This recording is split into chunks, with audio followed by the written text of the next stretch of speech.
Well, it's over. After 4 years, TOMY Sonic the Hedgehog merchandise line is over. You might be saying, but I haven't heard anything about the TOMY Sonic line ending. But if you put the pieces together, you can tell what's going on. First off, Sega has given the license to not one, but 3 different companies. GE got it back to make plushes again.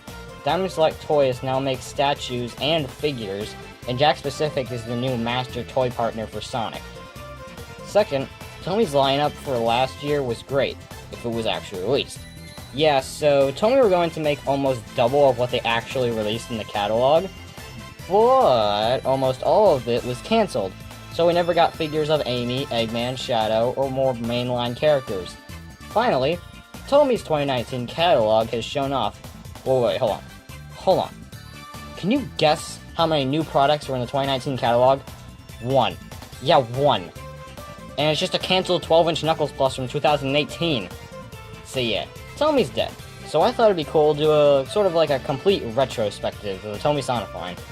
So let's go back to not 2014 with their Boom figures, 1992.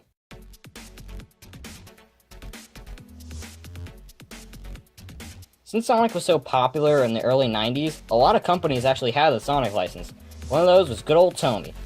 They were first released a set of 4 figures, and let's take a look at So yeah, these guys were clearly hand-painted, and a lot of them actually turned out pretty bad. Because of that, these guys are actually really hard to find nowadays. They also released a bunch of other figures, the majority being Badniks. They made a bunch of Badnik figures, including a figure of Splats. How crazy is that? For almost 20 years, these were the only Badnik figures out. But now, with the Jazzwares and Kid Robot Badniks, it's all cool. So, I guess now let's fast forward all the way to 2010.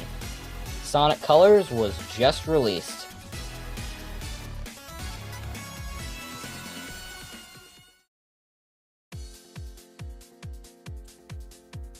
If you pre-ordered the game and lived in Europe, you would get a special gift in the form of the Sonic Colors action figure, and it was made by TOMY. Now this guy was awesome. Not only was I fully articulated like the Jazzwares Sonic figures, but he came with a laser, rocket, and White Wisp that he could hold.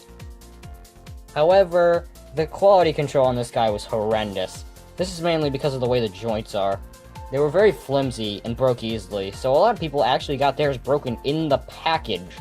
So yeah, this figure had a great concept, and it was a nice pre-order bonus, but it definitely could have used some improvement. Now, let's go to 2012, where they once again had the Sonic license, and created mini blind box figures and keychains.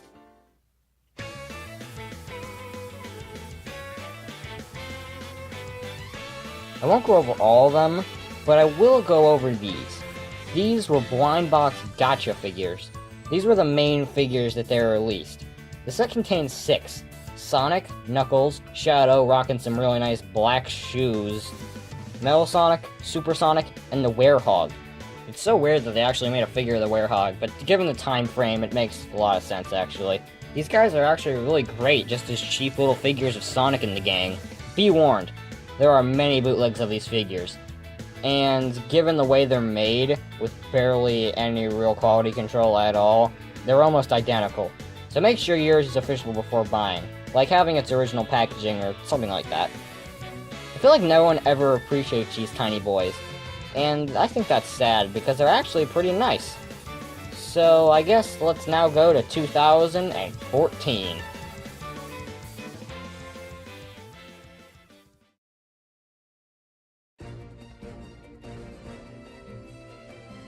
In 2014, everyone was still upset about the ending of Jazzwares Sonic. But news quickly spread that TOMY would be the new master toy partner for Sonic, and would not make any Sonic products. No. They would be making Sonic Boom products. I feel like these guys get a bad rap. They mainly get this because they're Sonic Boom, which is a turnoff to a lot of people. But they're actually not that bad at figures. I have to commend TOMY for getting this guy's design so right. It was an all-new design for Sonic, and they had to perfect it, and they did. But they do have some downsides. They only have 5 points of articulation, they broke easily, and they just felt a bit cheaper. Then, in 2015, nothing changed, and TOMY still didn't release anything for modern Sonic at all. Fans were still getting disappointed, stores stopped carrying Sonic products, and the line had been disrespected from the whole community.